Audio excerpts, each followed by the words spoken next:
And then from here, I can show the anatomy as it was at the time of death. So everything is accurate. There's no rendering done. Since the cadaver was flash frozen, there were scans that were taken of the cadaver itself. And then from there, you can see the anatomy as it was at the time of death. You can also isolate or annotate different parts of the system. So in this case, I can start by removing the skin, removing the skeletal system, and other structures until I'm left with the gastrointestinal system. From here, I can get a better view by just zooming in. And I can also get a posterior view by just giving it a little spin. And in this case, I can start removing different structures and getting the annotation of any structure I remove.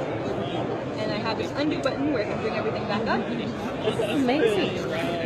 And in this case, you can also have concurrent views of, let's say, the muscular system and skeletal system, and also start removing different areas to see regional anatomy and other types of anatomy as well at the same time. If you don't want to look at the anatomy as a whole, you can also see regional anatomy. So in this case, I have the female head and neck.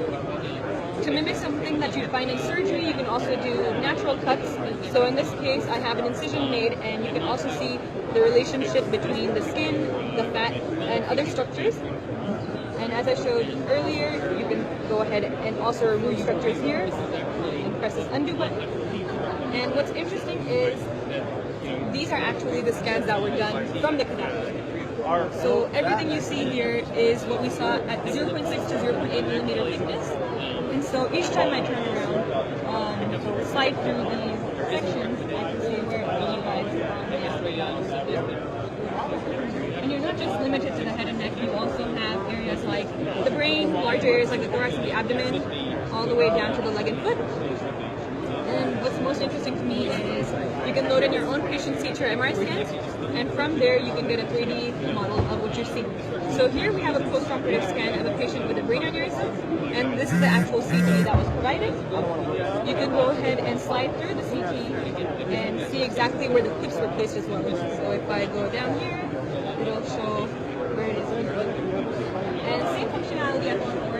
You can go ahead and make a quick cut into the 3D model and see where the clips were placed as well. So it's kind of more intuitive when you see something in 3D, where the clips were placed rather than just focusing on a CT.